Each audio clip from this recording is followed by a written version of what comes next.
नमस्कार मित्रों, धर्म मीमांसा में आप सबका स्वागत है। कृष्णाय वासुदेवाय हरे परमात्मने प्रणतक्लेशनाशाय गोविंदाय नमो नमः। वसुदेव सुतं देवं कंसचाणूरमर्दनं देवकी परमानंदं कृष्णं वंदे जगद्गुरुं। मित्रों, भारत के महान राजवंशों की श्रृंखला में हम लोग आज महाराज रघु की विजय यात्राओं की चर्चा करेंगे, जिससे स्पष्ट होगा कि उस समय भारत की सीमाएं कहां कहां तक थीं। पिछले व्याख्यान में हमने महाराज दिलीप और उनकी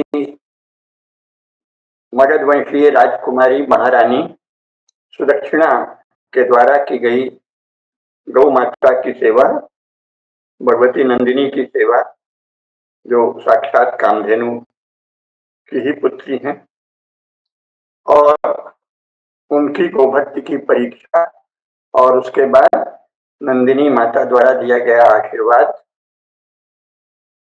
और गुरु की कृपा से उनके मनोरथ पूर्ण होने की कथा सुनी।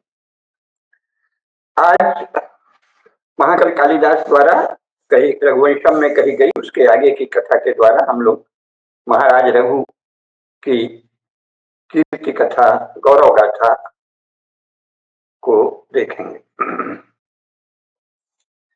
रानी सुदक्षिणा, इसमें तृतीय सर्ग में है, अथेक्षितम भरतुरुपस्थितोदयं सुखी जनो क्षण कौमुदी मुखम निदानमिक्ष्वाकुकुलस्य संतते सुदक्षिणा दौर्हृद लक्षणम दतौ। गुरु की कृपा से, गौ माता की कृपा से रानी सुदक्षिणा ने अपने स्वामी राजा दिलीप के मनोरथ को पूर्ण करते हुए इक्ष्वाकु वंश के विस्तार का मूल कारण अर्थात पुत्र जन्म के चिन्ह धारण किए। फिर उनके शरीर का कालिदास की जैसी अद्भुत क्षमता है, बहुत सुंदर वर्णन किया है। उनमें से एक दो श्लोकों की ही हम लोग चर्चा करेंगे। उपेत्य सादोहद दुःखशीलतां यदेव वज्रे, उपेत्य सादोहद दुःखशीलतां यदेव बभ्रे तदपश्यदाहं न हि स्तमस्य तिदिवेपि भूपतेर् अबूधनासाद्यम विद्यबन। एक मिनट पढ़ने में दिक्कत हो रही है। उपेत्य सादोहद दुःखशीलतां यदेव बभ्रे तदपश्यदाहं न हि स्तमस्य तिदिवेपि भूपतेर् अबूधनासाद्यम विद्यधन्वनः। यानी जो सुदक्षिणा महारानी गर्भिणी हुई, उनके मनोरथ से, यानी उस समय दोहरद कहते हैं, दोहरद की स्थिति में जो कामना हो वो पूरी करनी चाहिए। तो जिस वस्तु की भी इच्छा करती थी, राजा का ऐसा प्रबंध था कि बिना देखे ही वह वस्तु उनके पास पहुंच जाती थी, क्योंकि ऐसी तो कोई वस्तु थी नहीं जो चढ़ी हुई डोरी वाले धनुष को धारण करने वाले महाराज दिलीप के लिए दुर्लभ हो। धीरे धीरे गर्भकालीन अभिलाषा की पीड़ा को पार करके बढ़ते हुए अंगों वाली रानी सुदक्षिणा सुंदर पल्लवों वाली लता के समान सुशोभित हुई। और बड़ा सुंदर वर्णन है, कालिदास हर वर्णन बहुत सुंदर करते हैं, लेकिन यह है कि ग्रहैस्ततः पंचभिर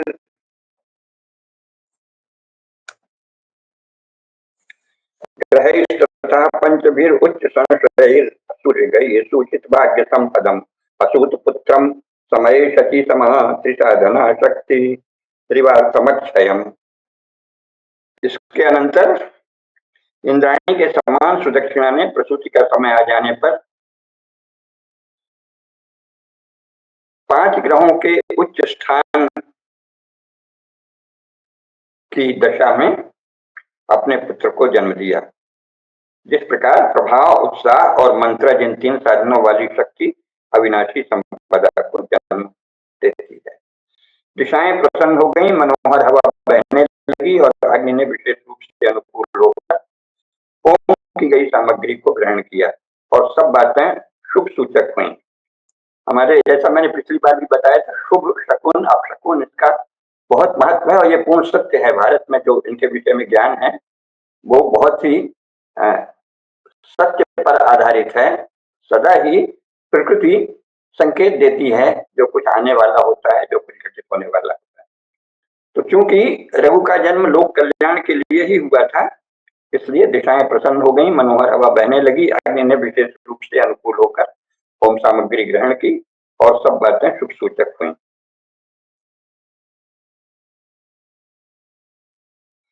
राजा को संदेश मिला आदि जो प्रसन्नता की बात है ठीक थी।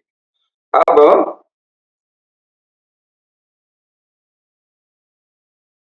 रघु बढ़ने लगे धीरे धीरे, उसका भी बहुत ही सुंदर वर्णन है।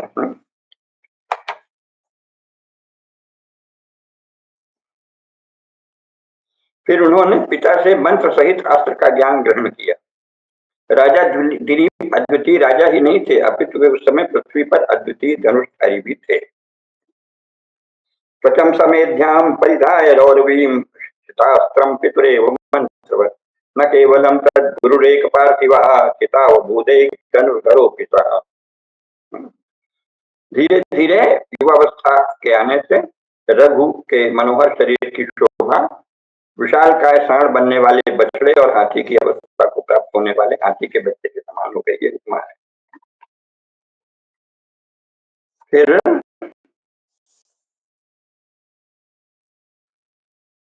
समय जब बीतता गया उसके बाद का है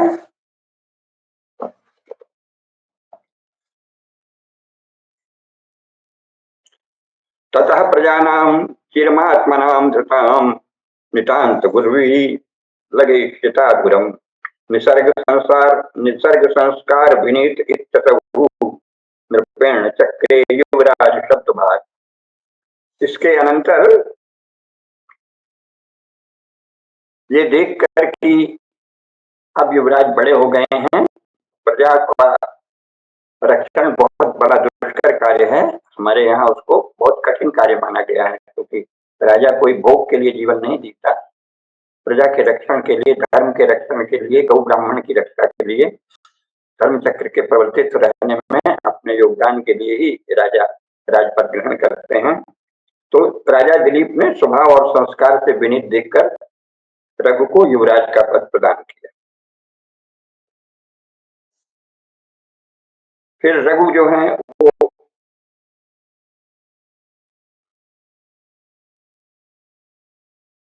युवराज हो गए, उनको युवराज पद पर अभिषिक्त किया और इसके बाद महाराज दिलीप अश्वमेध यज्ञ करने लगे। 99 यज्ञ उन्होंने निर्विघ्न होकर पूरा किया और 100वें यज्ञ के समय जो अश्वमेध यज्ञ का घोड़ा छोड़ा, उसकी रक्षा के लिए रघु नियुक्त हुए। उसमें बहुत सुंदर वर्णन है रघु ने किस प्रकार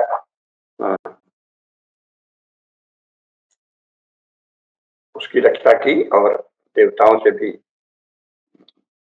इंद्र से भी उनका संग्राम हुआ। और इंद्र ने जो वज्र का प्रहार किया उससे रघु गिर तो गए लेकिन फिर खड़े हो गए, इससे इंद्र बहुत प्रसन्न हो गए। तथापि शस्त्र व्यवहार निष्ठुरे विपक्ष भावे चिरमस्य तत्सुषः तुतोष वीर्यातिशयेन वृत्रः पदम सर्वत्र गुणैर्निधीयते। वज्र की चोट खाकर भी जब रघु उठ खड़े हुए, पल भर में ही अपनी व्यथा की उपेक्षा करके वे उठ खड़े हुए, तो रघु की अतिशय वीरता से वृत्र को मारने वाले इंद्र बहुत ही संतुष्ट हुए, क्योंकि गुण अपने लिए सर्वत्र स्थान बना ही लेते हैं, गुण ही गुण का सम्मान करते हैं। तो इंद्र ने देखा कि ये तो महावीर है, तो वे प्रसन्न हो गए और उन्होंने कहा कि तुम्हारी वीरता देखकर मैं प्रसन्न हूं और वर मांगो, परंतु ये घोड़ा तो मैं तुम्हें नहीं दूंगा, क्योंकि अब मैंने इस घोड़े को छीन लिया है, तो ये घोड़ा नहीं दूंगा। तो घोड़े के अतिरिक्त तुम कुछ भी मांग लो। तब रघु ने कहा, प्रभु, यदि आप यह मानते हैं कि यह घोड़ा नहीं छोड़ा जा सकता, तो निरंतर यज्ञ में प्रयत्नशील मेरे पिता विधि पूर्वक यज्ञ की समाप्ति होने पर यज्ञ का फल प्राप्त करें और आपके किसी दूत के द्वारा हमारे पिता महाराजा दिलीप को यह संवाद प्राप्त हो। तो ऐसा उन्होंने कहा, ठीक है, ऐसा ही होगा। प्रभु की इच्छा पूरी होगी। राजा को संदेश पहुंच गया। जब प्रभु पहुंचे तो महाराज दिलीप ने बहुत ही प्रसन्नता के साथ उनका शरीर स्पर्श करते हुए आलिंगन किया, अभिनंदन किया। और बाद में जैसा हमारे महान राजाओं की परंपरा थी, राजा दिलीप ने विधि पूर्वक युवा पुत्र को श्वेत छत्र के रूप में राज्य चिन्ह देकर रानी सुदक्षिणा के साथ मुनियों के वन के वृक्षों की छाया में आश्रय दिया। जीवन की समाप्ति पर इक्ष्वाकु वंशों के लोगों के लिए यही कुल व्रत होता है। अच्छा विषय व्यावृतात्मा यथा विधि सूनवे नृपति ककुटम दत्वा यूने सीता तपवारणम मुनिवंतमिच्छायां देव्या तया सह शिष्यके गलित वैसाम इक्ष्वाकूणाम इदं व्रतम। मुनिवंतमिच्छायां देव्या तया सह शिष्ये, उनके साथ उनकी पत्नी ने भी मुनियों के वन के वृक्षों की छाया में आश्रय लिया। गलित वैसाम इक्ष्वाकूणाम इदम ही कुलव्रतम।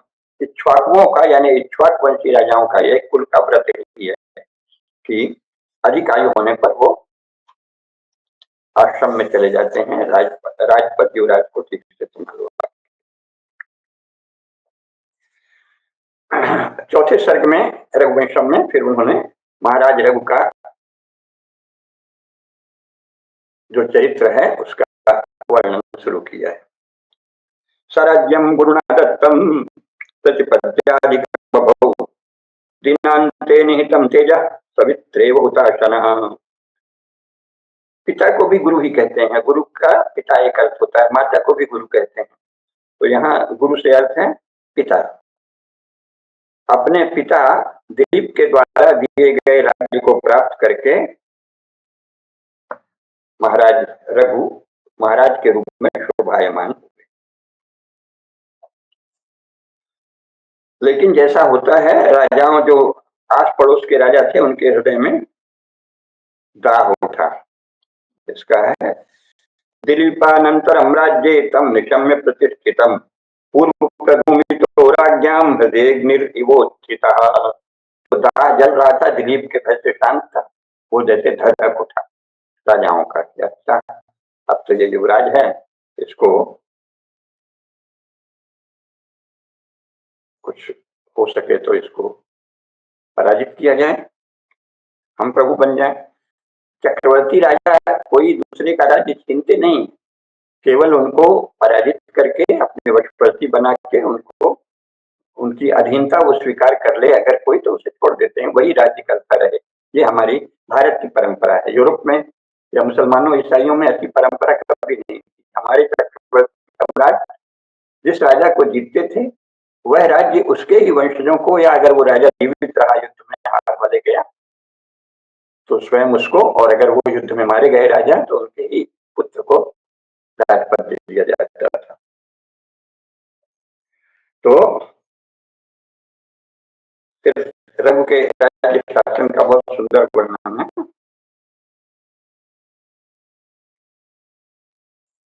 फिर बताया है कि विद्वानों ने जो राज्यसभा में और राज्य के जो बड़े प्रसिद्ध विद्वान थे उन्होंने राजा को धर्मयुक्त नीति भी बताई और अधर्मयुक्त भी, कि भाई तुम्हें जो नीति चाहिए वो अपना लो। नैविद्धिर्नवैराग्यी सच्चोपदर्शितम् पूर्व एव भवत्पक्षः तस्मिन् न भवत् उत्तरः। नीति शास्त्र के विद्वानों ने नए राजा को बताया कि दो प्रकार की नीतियां हैं, धर्ममय और अधर्ममय या धर्मनिरपेक्ष। तो आप जो चाहें वो नीति अपना लें। तो राजा ने कहा कि नहीं, हम तो धर्मयुक्त नीति ही अपनाएंगे। भारतवर्ष के राजा 80 वर्ष से धर्मनिरपेक्ष या धर्मयुक्त नीति अपना रहे हैं। लेकिन जो हमारे महान राजवंशों की परंपरा थी उन्होंने फिर रघु के नेत्रों आदि का वर्णन है। रघु के नेत्र बहुत बड़े थे, कान तक फैले हुए थे और कर्तव्यों के सूक्ष्मता अर्थों को देखने वाले अपना शास्त्र ज्ञान, यही उनकी आंखों की सफलता को मानते थे कानों के। तो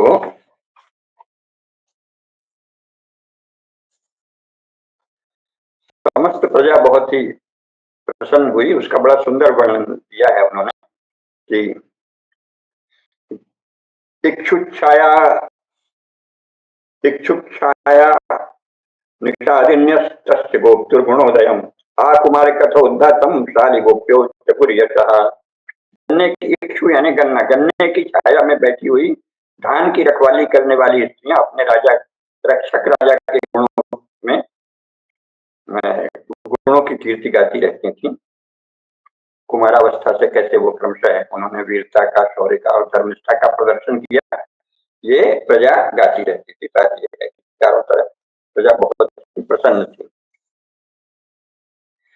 अब इसके बाद उन्होंने विजय यात्रा प्रारंभ की, जो हम लोगों के काम की।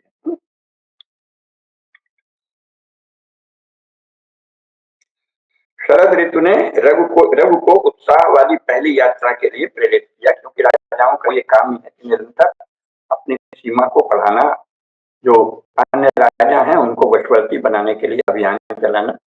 अगर वो विरोध करें तो उनको पराजित करके वो राज्य उनके ही को दे देना, लेकिन अपनी अधीनता स्वीकार करा लेना। जैसे महाराज विक्रमादित्य ने शक नरेश को पराजित किया और लाके उज्जैनी में उन्हें घुमाया और फिर छोड़ दिया कि ठीक है जाओ तुम राज्य करो।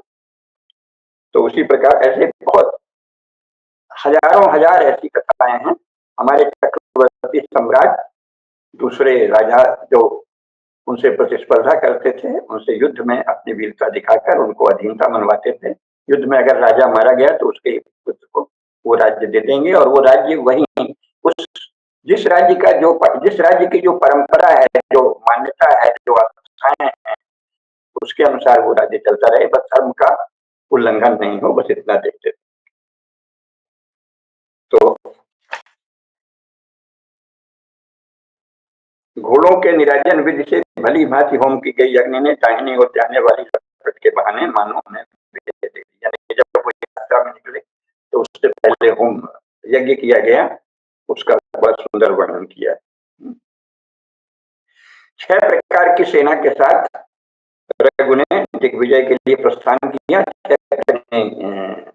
वार्ता में बताया है, जिसमें सभी जातियों की सेनाएं रहती हैं। ब्राह्मणों की सेना, क्षत्रियों की सेना, वैश्यों की सेना, शूद्रों की सेना, वनवासियों की सेना, आठविक सेना और पराजित राजाओं के सैनिकों की एक अलग सेना बनाई जाती है, गोपी और मित्रों की सेना। इस प्रकार 6 प्रकार की सेना के साथ दिग्विजय की यात्रा के लिए रघु ने प्रस्थान किया।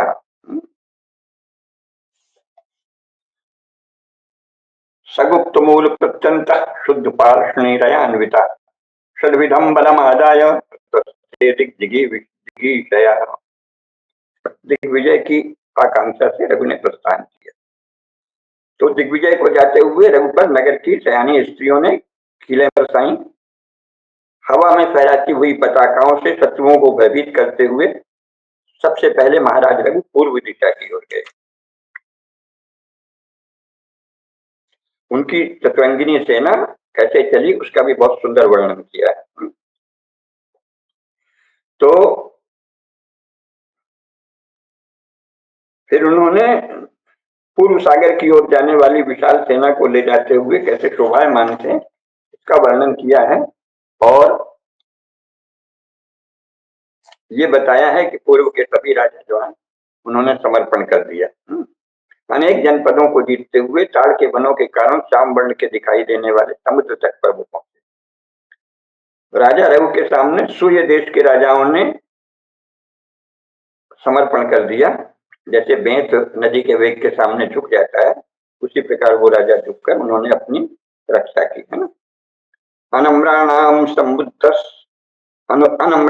समुद्रतुष तस्मात् सिंधुर या दिवा आत्मा संरक्षितासु यही वृत्तिमाश्रित्य वैत्सीम। इसके बाद वो बंग देश में गए। बंग देश में वंगान उत्खाय तरसा नेता नौसाधनोद्यतान् निचखांजय स्तंभान गंगा स्रोतोन्तरेषु सह। सेनानी रघु ने नावों द्वारा युद्ध करने को तत्पर बंग देश के राजाओं का अपनी शक्ति से दर्द चूर्ण कर दिया और गंगा की धारा के बीच में स्थित द्वीपों पर अपने विजय स्तंभ स्थापित किए। जो ये सब द्वीप समूह हैं उनको जीता जो पूर्व की दिशा में। आपाद पद्म प्रणता कलमा युवते रघुम फलई संवर्धयामासुर उत्खता उत्खात प्रतिरूपिता। बंगी राजागण रोपे हुए धान की तरह रघु के पास पद्मों में झुक गए।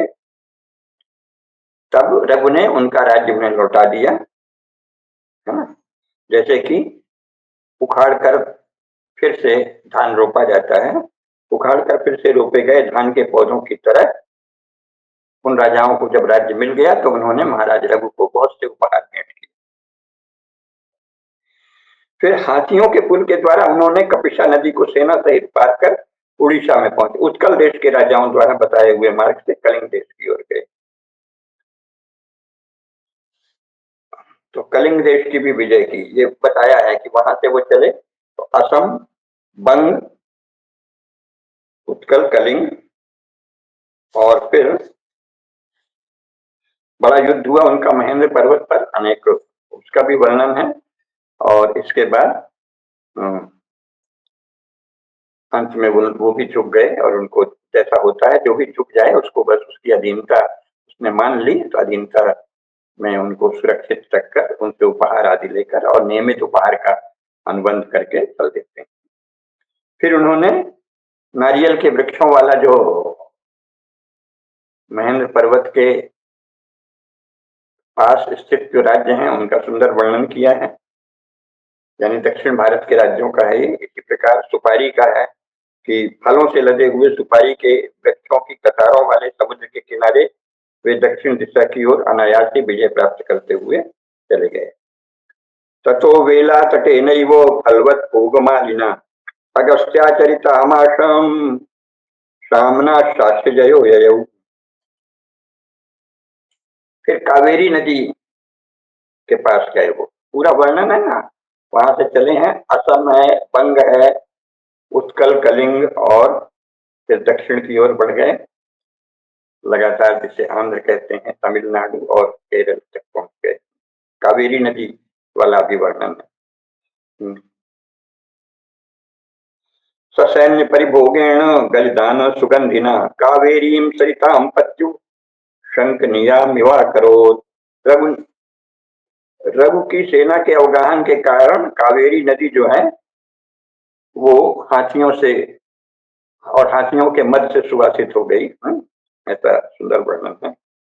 विजयाभिलाषी राजा रघु के सैनिकों ने दक्षिण दिशा में कुछ कुछ दूर चलकर मलयाचल पर्वत की उपत्यका में हरी चिड़ियों से पुंजित मिर्च के वनों में डेरा डाला, काली मिर्च के वनों में डेरा डाला। इसके बाद इलायची के फलों की सुगंध वाले क्षेत्र में गए जहां हाथी झूमने लगे। फिर इसके बाद चंदन वृक्षों का वन का वर्णन किया है। तो चंदन, इलायची, सुपारी, इन सब का बहुत ही सुंदर वर्णन किया है उन्होंने। काली मिर्च मसाले वाले जो क्षेत्र है इसका वर्णन है। और फिर चंदन वृक्षों के बीच यानी एकदम संपूर्ण दक्षिण भारत को विदित कर जिस दक्षिण दिशा में सूर्य का प्रताप भी मन पड़ जाता है उस दक्षिण दिशा के अधिपति पांड्य देश के राजा लोग रघु का प्रताप सहन नहीं करे। पांड्य वंश जो है अत्यंत प्रतापी सेना थी बहुत ही प्राचीन काल से, तो वो बड़े प्रतापी थे, लेकिन रघु के प्रताप को वो भी सहन नहीं कर सके। दिशि मंदायते तेजो दक्षिणश्याम रवेरपि तस्यामेव रघो पांड्या प्रतापम न विषेहिरे। जो बड़े बड़े तेजस्वी लोगों को भी पराजित कर देते थे, ऐसे पांड्य देश के राजाओं को भी महाराज रघु ने पराजित कर दिया। फिर ताम्रपर्णी नदी और दक्षिण सागर, दक्षिण में जो सागर है हिंद महासागर, उसके संगम से निकाले गए उत्तम मोतियों को अपने फिर उन्होंने पांड्यों ने सुंदर उत्तम मोती उपहार में दिए महाराज रघु को। और मलयाचल और दुलदुल पर्वत पर विहार किया, समुद्र से दूर पड़े सह्याद्री पर्वत को पार किया, यानी अब फिर से वापस चले उत्तर की ओर। फिर पश्चिम दिशा को जीतने के लिए सह्याद्री के किनारे किनारे जाती हुई रघु की सेना ऐसे शोभित हुई जैसे परशुराम द्वारा हटाया गया समुद्र पुनः उस पर्वत को स्पर्श कर रहा हो। तस्यानेकैर विसर्पद्भिर अपरांत जयोद्यतैः रामास्त्रोत्सरितो सारितोप्यासीत् सह्य लग्न इवाणवः।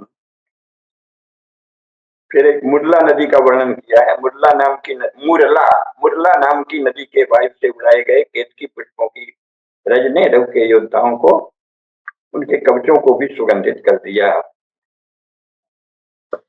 तो ये पूरा क्षेत्र, हिमालय क्षेत्र से जो चले वो दक्षिण तक उन्होंने विजय प्राप्त की।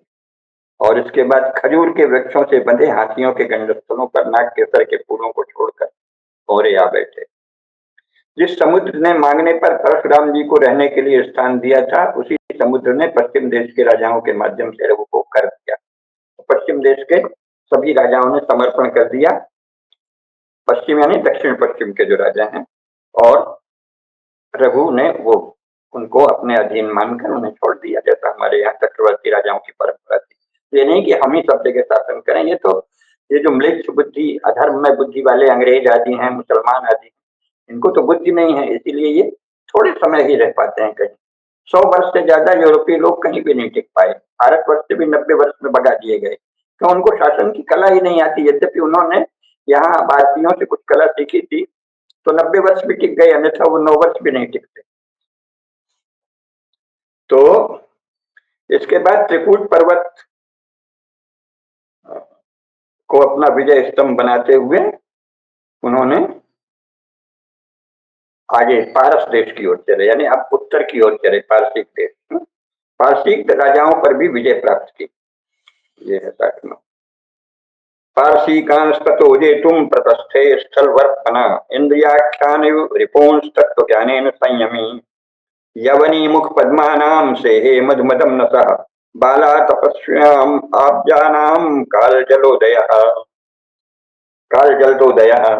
फिर पारसिक प्रांत को जीतकर वो यवन प्रांत, क्योंकि यवन प्रांत तक भारत की सीमा है, महाभारत में भी वही लिखा है, और ये तो महाभारत से पहले का है, तो यवन प्रांत जो है वो भी भारत का ही अंग है।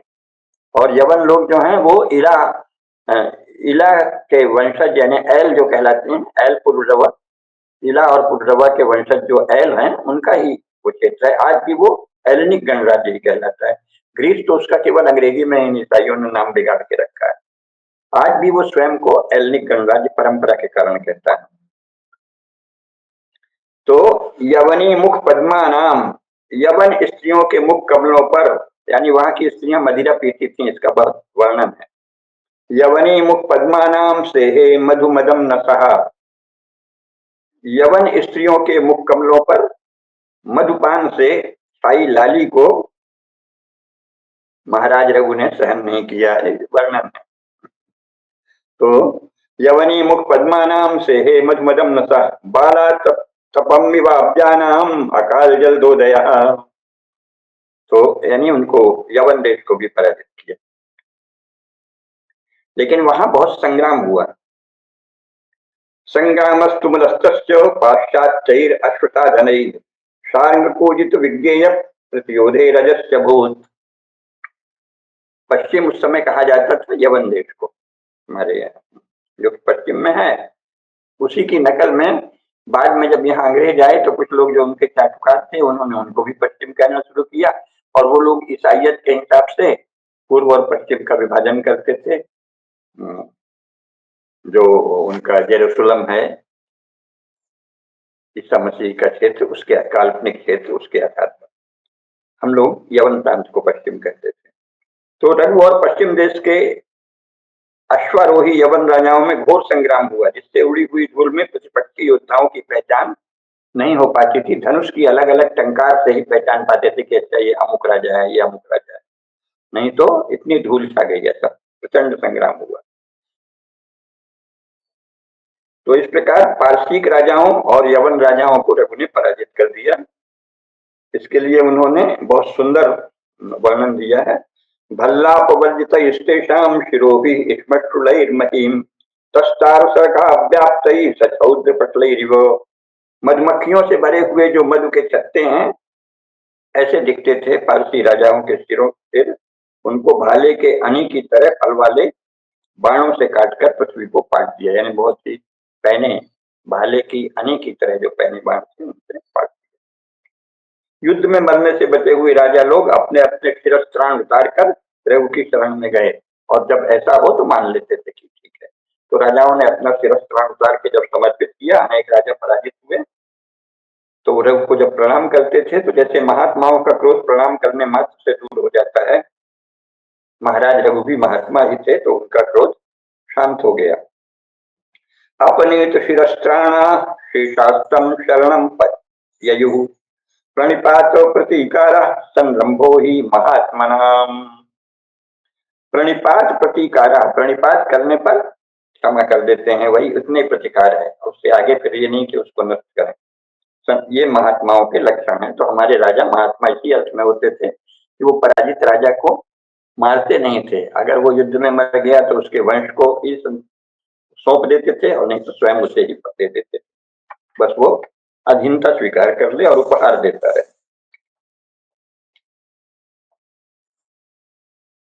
फिर बताया है कि अंगूर के फलों से बनी हुई जो द्राक्षा थी, द्राक्षा रस था, वो उनके सैनिकों ने भी पिया। विनयन्ते स्म तज्जोधा मधुभिर विजय समम आस्तीर्णा जिन रत्नासु द्राक्षा वलय भूमिषु। तो द्राक्षा फलों से बने मधु का पान उनके सैनिकों ने करके युद्ध जनित थकावट को दूर किया। फिर उत्तर दिशा की ओर चले। ततः प्रतस्थे कौबेरीं भास्वानिव रघुर्दिशम शरैर उष्टैरिवोदीच्यान उद्धरिष्यन् रसानिव।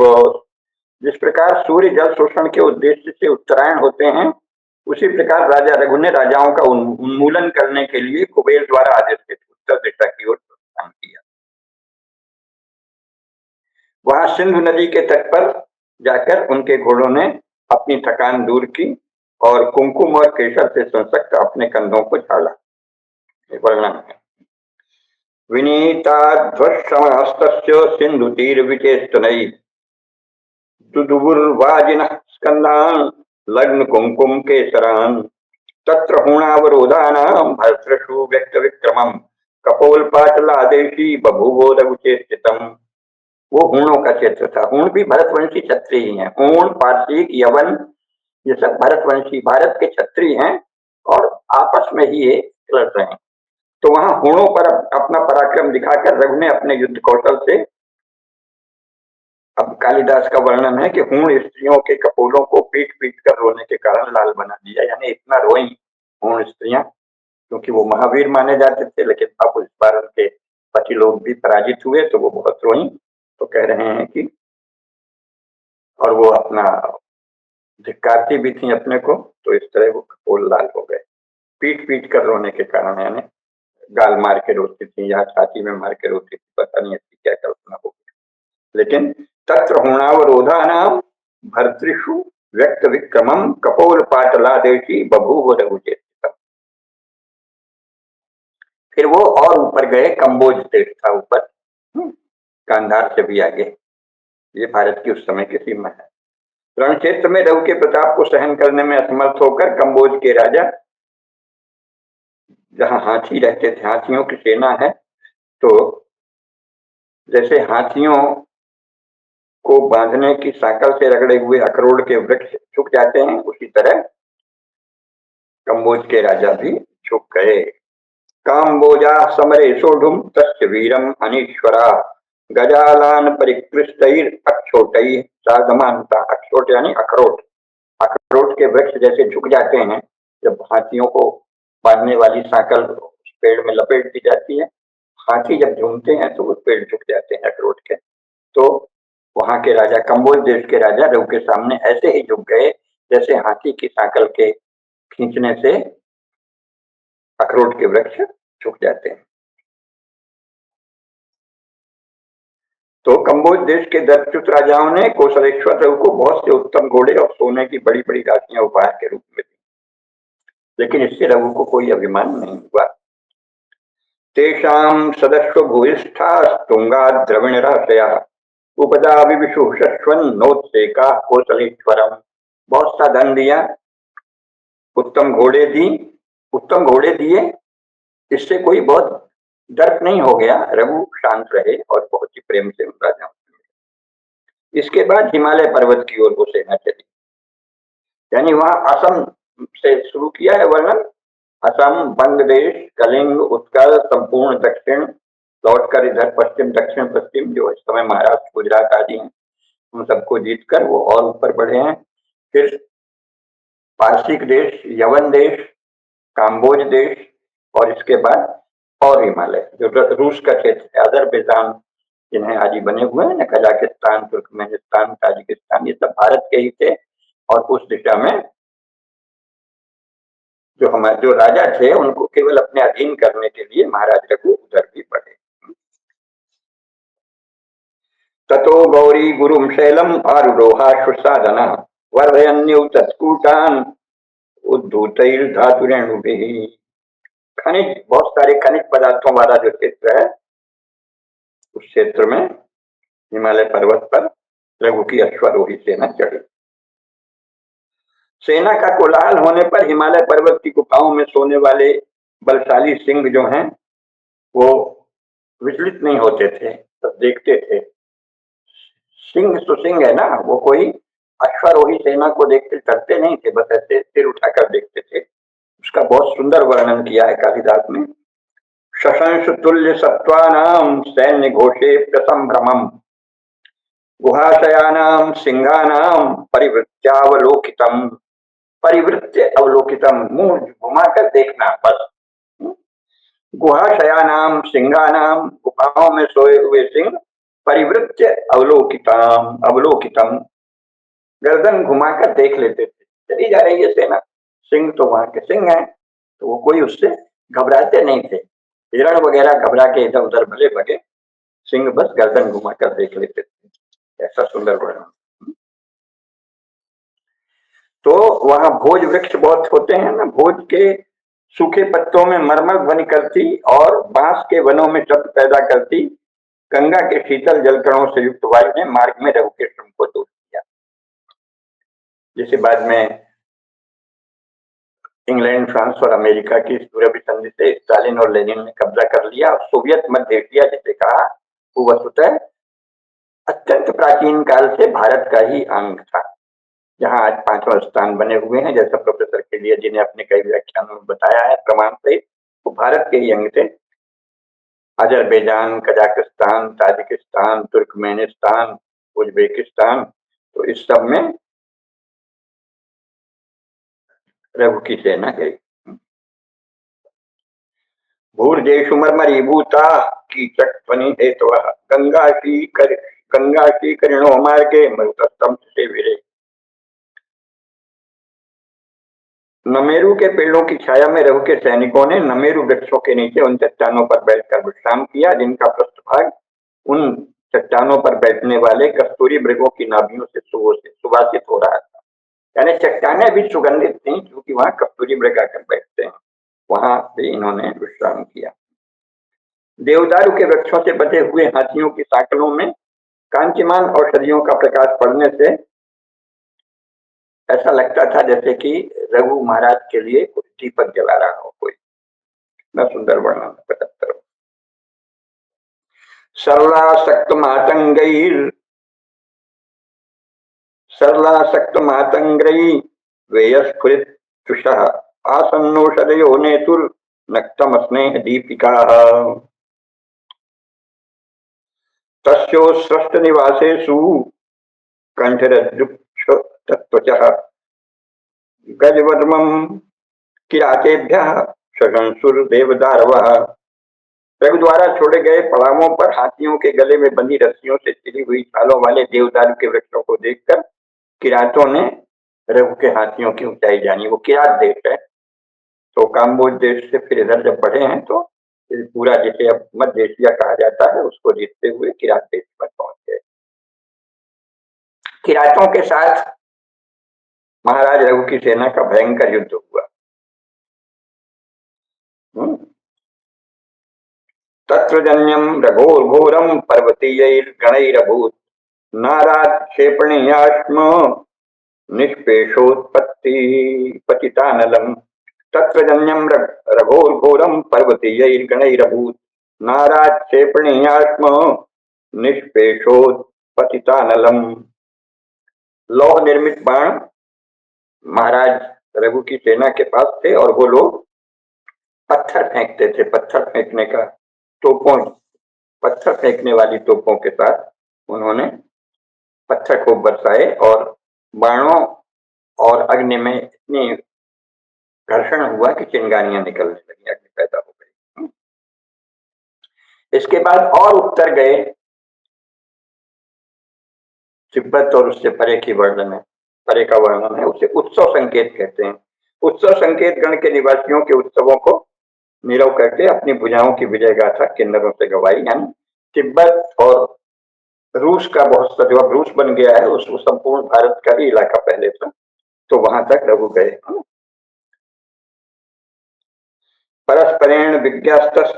परस्परेण विज्ञातः तेषु पायन पाणिषु राज्ञा हिमवतः सारो राज्ञा सारो हिमाद्रिणा।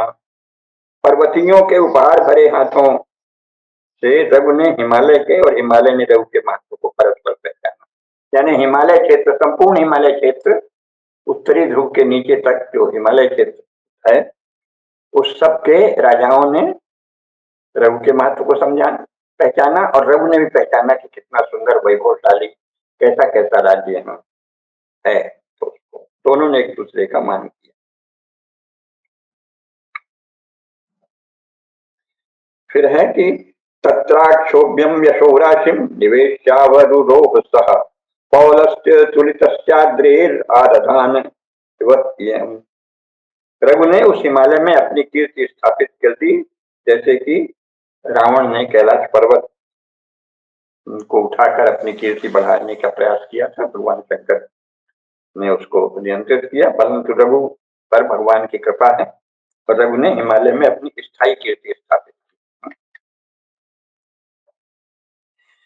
तो फिर इस प्रकार संपूर्ण हिमालय क्षेत्र, जो अभी का सोवियत मध्य एशिया कहा जाता था, अब आज ये 5 स्थान है, इन सबको जीतते हुए और तिब्बत आदि के पार आधा रूस भी जो है, रूस भारत का, रूस तो बहुत नया बना है, पहले ये सब भारत के ही क्षेत्र थे।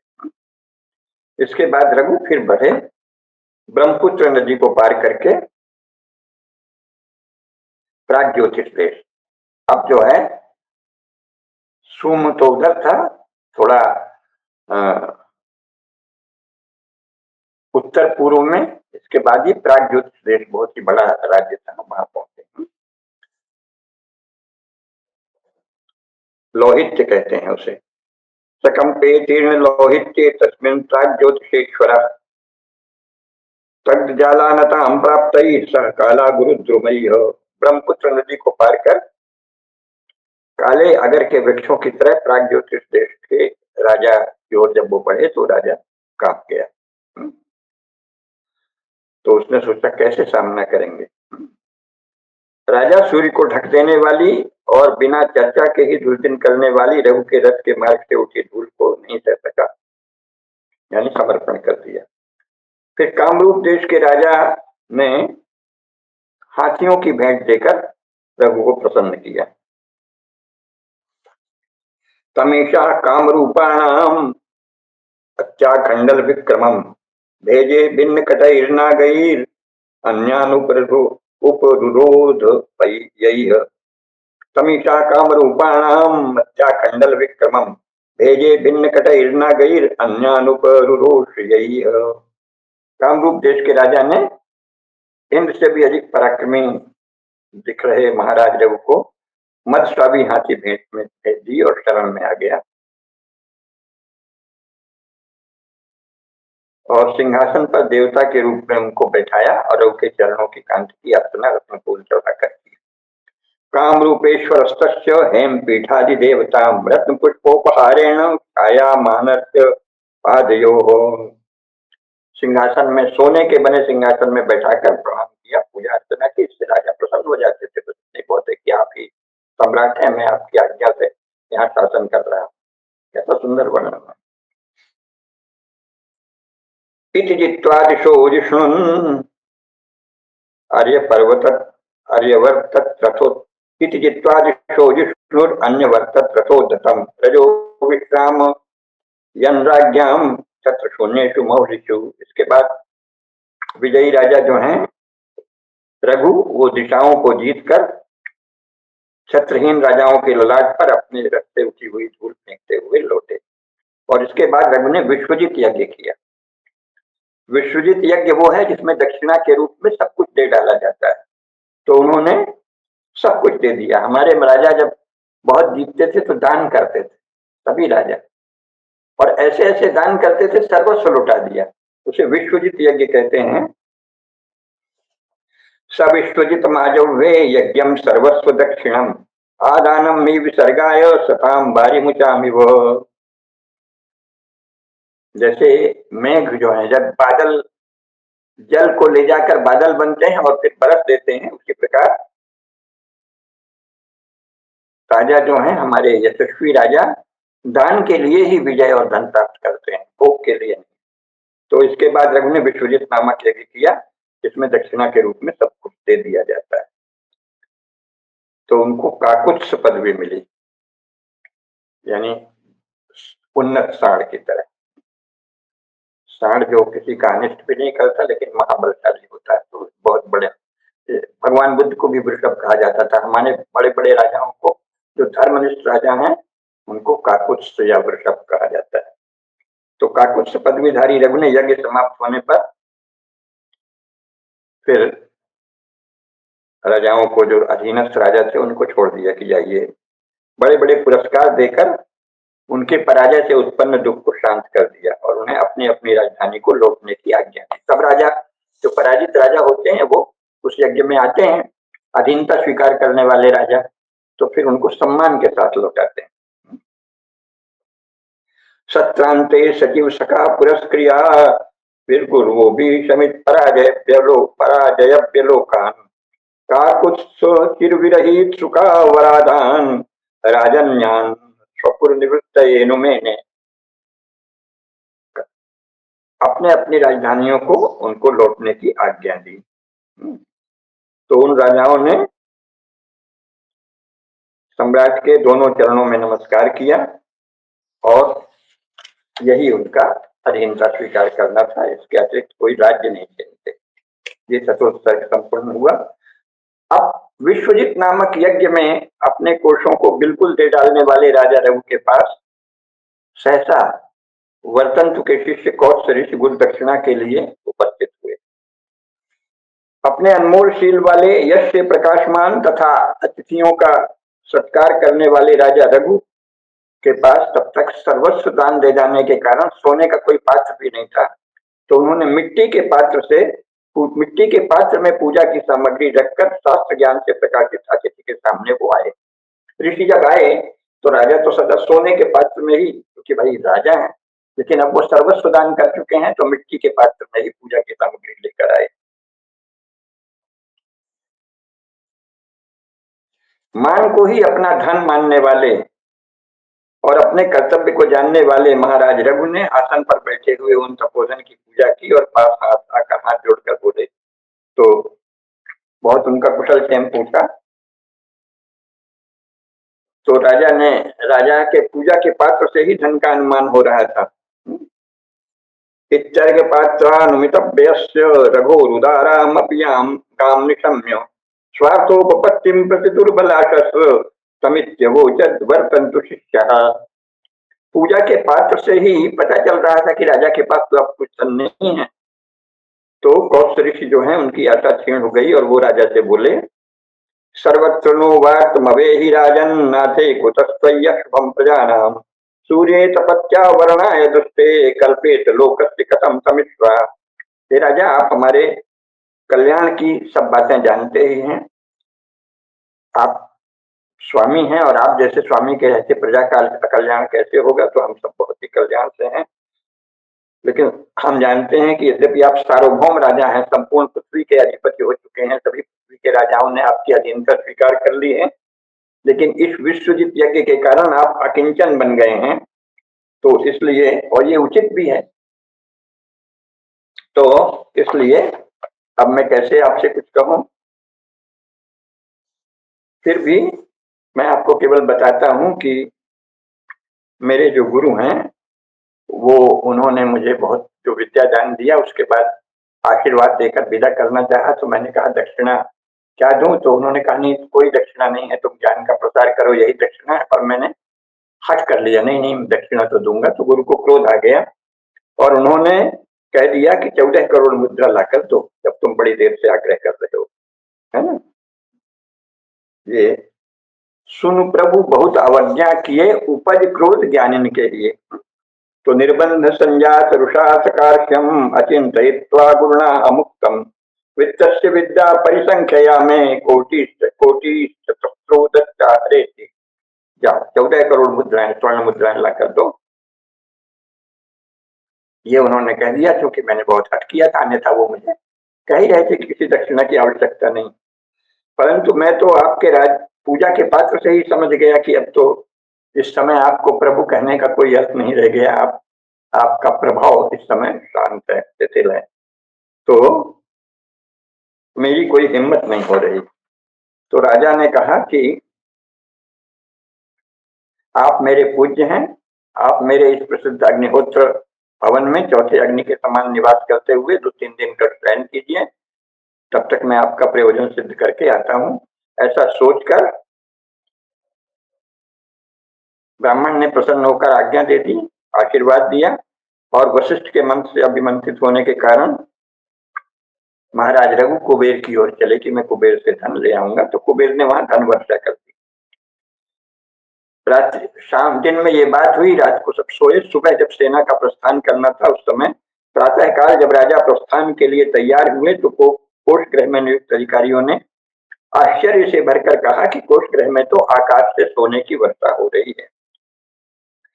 प्रातः प्रयाणाभिमुखाय तस्मयी, प्रयाण के लिए अभिमुख महाराज रघु को प्रातः प्रयाणाभिमुखाय तस्मयी सविस्मयः कोष गृहे नियुक्ता, कोष गृह में नियुक्त अधिकारियों ने विस्मय के साथ हिरण्मयो कोष गृहस्य मध्ये वृष्टिस्तंसु पतितां नवस्तः, हे महाराज कोष गृह में तो आकाश से रत्नों की और सोने की वर्षा हो रही। तो जाहिर है कि कुबेर ने सोचा कि अभी आक्रमण करेंगे, इससे अच्छा इनको हम दे दें। तो महर्षि कौत्स को उन्होंने 14 करोड़ मुद्राएं दे दी और ऊंटों और 100 ऊंटों और 100 घोड़ियों में उस धन को लदवा दिया और हाथ से स्पर्श करते हुए दिया। तो इस प्रकार कौत्स ऋषि विदा हुए। तो ये जो है राजा को आशीर्वाद उन्होंने दिया कि आप तो धन और विजय से संपन्न हैं, आपने अपनी विश्व विजय के बाद ही आपने ये यज्ञ किया था, तो और क्या आशीर्वाद दे दूं। आपको ये आशीर्वाद देते हैं कि आपको श्रेष्ठ संतान हो आपकी तरह, है ना। आशास्य मन्यत पुनरुक्त भूतम श्रेयांस सर्वान्यदि जगनुषस्ते पुत्रम लभस्त्वात्म गुणानुरूपम भवन्तमीड्यम भवता पितेव। आपको तो सभी शुभ पदार्थ प्राप्त है राजन, पुत्र को छोड़कर अन्य कोई वस्तु मांगना आपके लिए पुनरुक्ति के समान है, दोहराव के समान है। आपके पिता ने जिस प्रकार आप जैसे प्रशंसनीय पुत्र को प्राप्त किया है, उसी प्रकार आप भी अपने जैसे गुणों से युक्त पुत्र प्राप्त करें, यह आशीर्वाद देता हूं। ऐसा कहकर ब्राह्मण कौत्स अपने गुरु के पास चले गए और उनको वो जो उन्होंने दक्षिणा मांगी थी वह दे दी। और महर्षि की कृपा से, महर्षि कौत्स की कृपा से राजा रघु की रानी ने ब्राह्म मुहूर्त में कार्तिकेय के समान राजकुमार को जन्म दिया। तो क्योंकि वो ब्राह्म मुहूर्त में पैदा हुए, तो ब्रह्मा के नाम पर ही अपने उस संतान का नाम रघु ने अज रखा। ब्राह्मे मुहूर्ते किल तस्य देवी कुमार कल्पम सुषुवे कुमारम अतः पिता ब्रह्मण एव नामना तमात्म जन्मानमजम चकार। ब्राह्म मुहूर्त में पैदा उत्पन्न होने के कारण पिता ने उनको अजम चकार, अज कहा, और उनका नाम अज हो गया। अज भी उसी तरह बढ़ते रहे, और इसके बाद इंदुमती का जो स्वयंवर हुआ, अज की वृद्धि का पूरा वर्णन है। इसके बाद राजकुमार युवराज पद पर अभिषिक्त होने का समय आया। उसी समय विदर्भ देश के राजा भोज ने अपनी बहन इंदुमती के स्वयंवर में सम्मिलित होने का निमंत्रण देकर अपने विश्वस्त दूत को रघु के पास भेजा। रघु को लगा कि ये बहुत ही सुंदर है, तो उन्होंने विदर्भ देश के राजा की समृद्ध राजधानी के लिए अपने पुत्र को सेना सहित भेजा। तो ये बहुत प्रख्यात कथा है इंदुमती स्वयंवर, और बहुत सुंदर और भव्य गाथा है। और उस स्वयंवर में जो जो राजा आए हुए थे, उनके विषय में जो कालिदास ने वर्णन किया है, इंदुमती से जो विदर्भ देश की राजकुमारी है, उससे विदर्भ देश के जो उनके चारण आदि थे, वो कैसे एक एक राजा का परिचय देते हैं, इस पर अगली बार चर्चा करेंगे। उससे पता चलेगा कि कैसे कैसे श्रेष्ठ राजा उस समय भारतवर्ष में थे। तो आज इतना ही। महाराज रघु, जिनके कारण ही रघुवंश नाम पड़ा, ऐसे अत्यंत यशस्वी, अत्यंत प्रतापी, परम पराक्रमी, परम धर्मनिष्ठ, परम दानी और ज्ञान के आराधक महाराज रघु की जय हो, रघुवंश की जय हो, धर्म की जय हो, अधर्म का नाश हो, प्राणियों में सद्भावना हो, विश्व का कल्याण हो। नमः पार्वती पतये हर हर महादेव।